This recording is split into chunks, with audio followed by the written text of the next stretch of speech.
It was a stormy night, lightning streaking across the sky with thunder rumbling like a monstrous roar. The wind howled outside, and the rain pounded against the windows with a relentless thud-thud sound. My house was in a rather secluded suburban street, and on nights like this, the isolation was both comforting and eerie. Since moving to this remote area, I had begun to enjoy the sense of being cut off from the world, away from the city's noise and the crowds, just myself and the occasional visit from friends.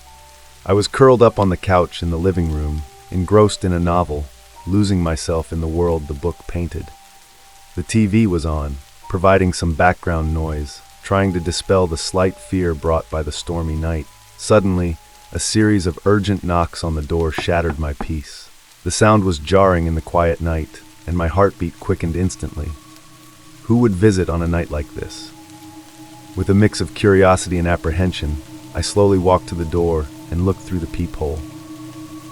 A drenched stranger stood outside, his hair plastered to his forehead, rainwater streaming down his face. He was breathing heavily and knocking frantically, shouting, "Please open the door, my car broke down, and I need to make a call."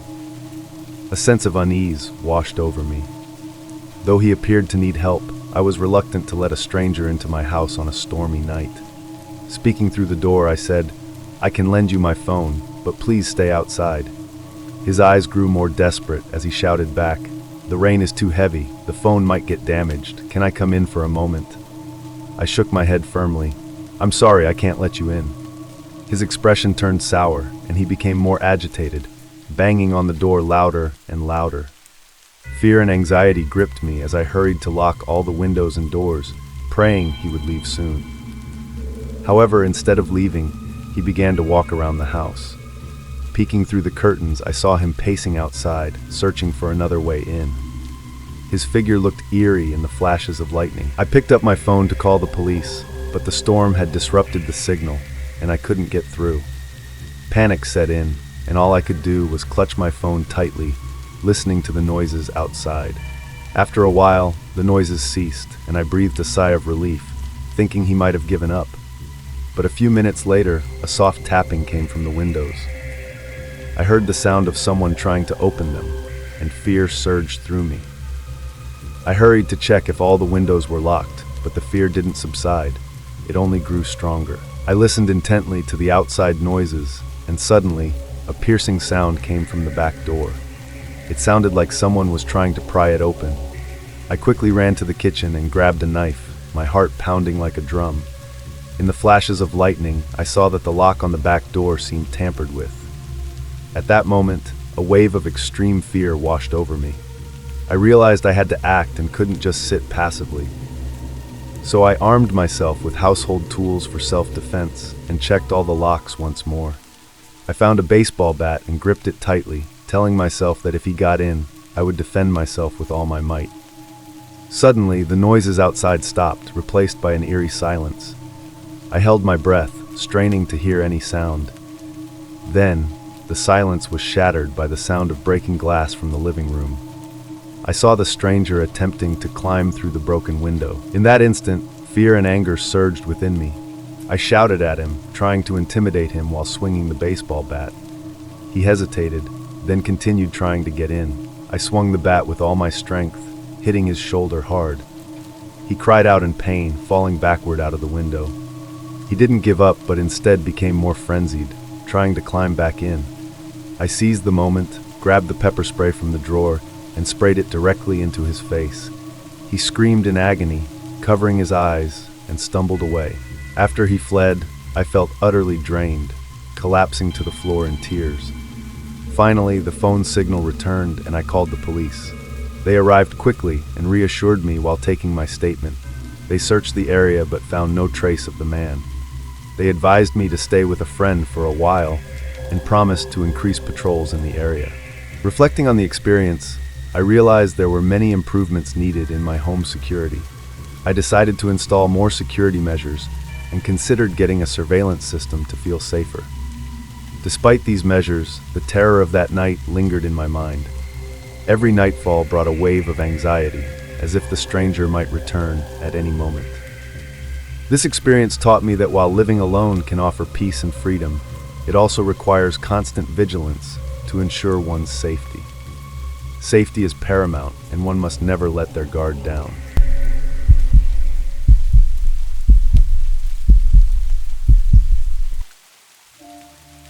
It was a Friday night in October 2022, a night I'll never forget.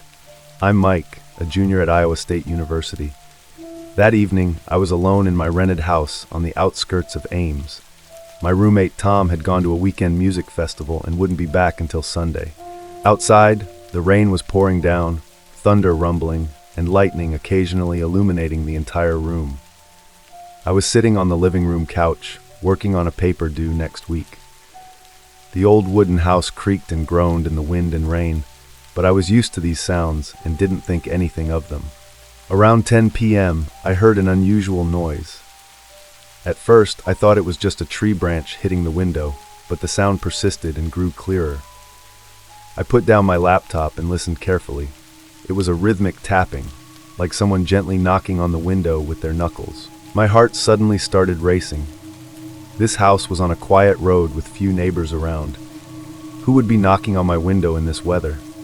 I tried to convince myself it was just the wind moving something, but deep down, I knew it wasn't. I slowly walked to the window and carefully pulled back the curtain. At that moment, a flash of lightning lit up the entire front yard. My blood froze. In the lightning's glare, I clearly saw a tall man standing outside the window, staring right at me. He was wearing a dark raincoat, the hood covering most of his face, but I could feel his gaze fixed directly on me. I immediately dropped the curtain, my heart pounding. Who was this person? What did he want? I quickly checked all the doors and windows, making sure they were locked. Then I grabbed my phone, hesitating whether to call the police. But I thought, maybe it's just someone who's lost and needs directions?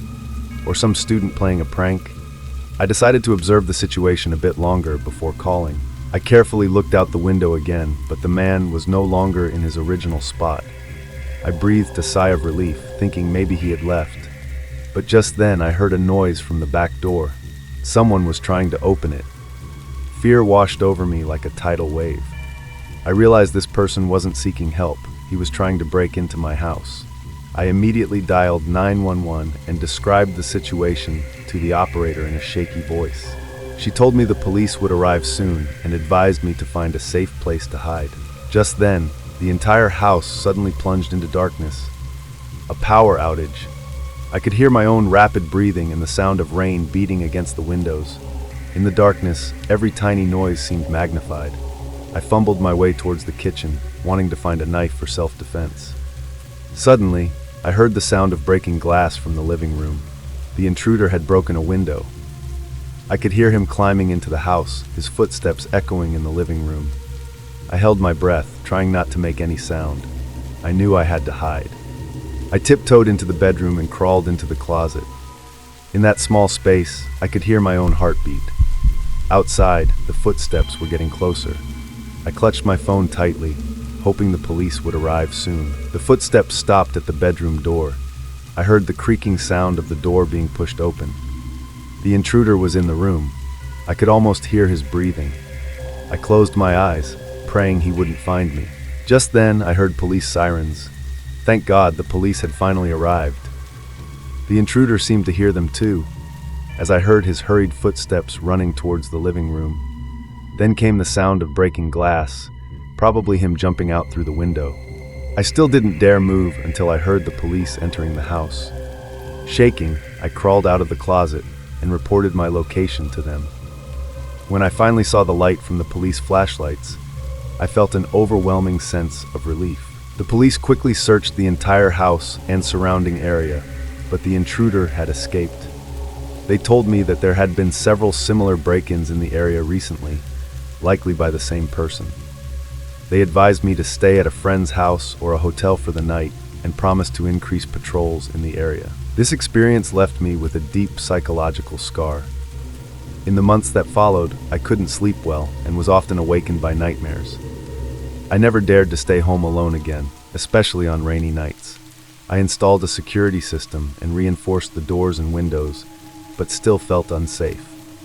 Whenever I heard rain or saw someone standing outside a window, that fear would come rushing back. The memory of that rainy night lingered in my mind, becoming a nightmare I couldn't shake off.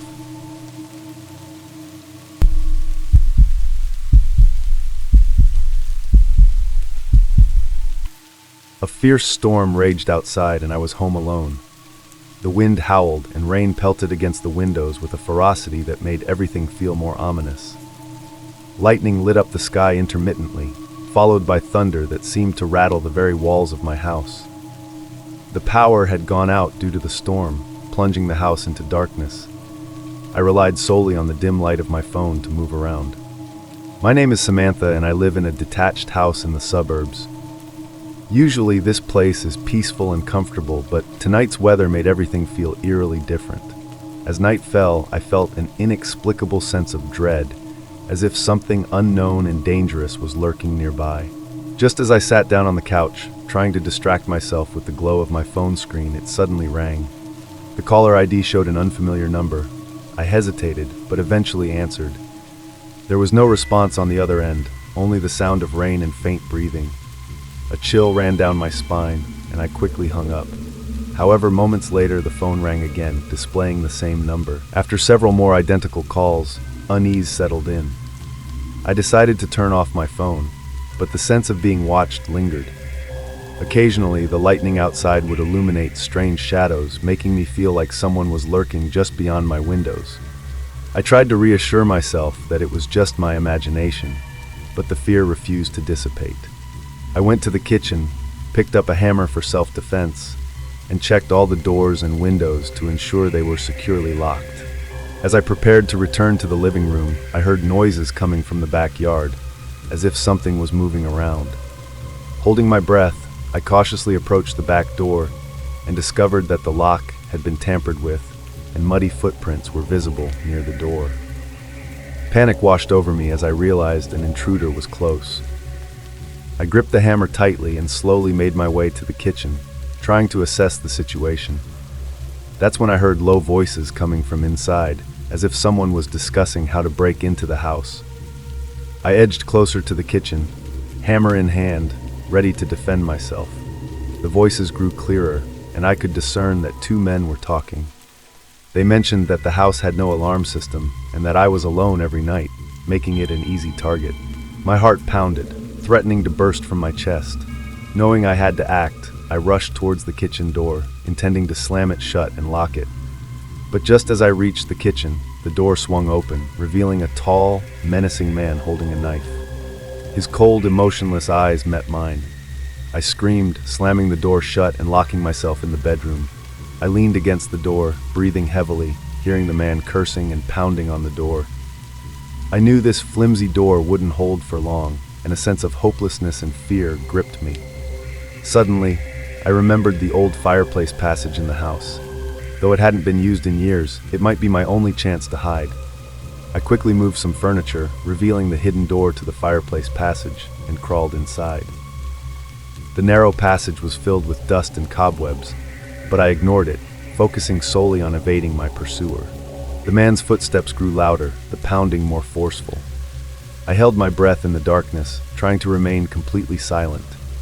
Just as it seemed he was about to break in, the sound of police sirens filled the air. Earlier, before hiding in the fireplace, I had managed to call 911 and hide my phone under the bed. The police arrived swiftly, apprehending the two intruders. They were handcuffed and taken away, and the officers informed me that the men were wanted criminals who targeted lone individuals during stormy nights. Although I emerged unscathed from the ordeal, the terror lingered. The police assured me they would increase patrols in the area, but I knew the memories of that night would haunt me forever. In the aftermath, I upgraded the security of my house, installing a new alarm system and surveillance cameras, but the fear from that night remained. Whenever a storm hit, I would recall the stranger's face, filling me with unease. Even on the calmest of nights, I would nervously check every door and window, ensuring no threat lurked in the shadows. This experience taught me the importance of vigilance, even in one's own home. The shadows of that stormy night had passed, but the lingering fear would never completely fade away.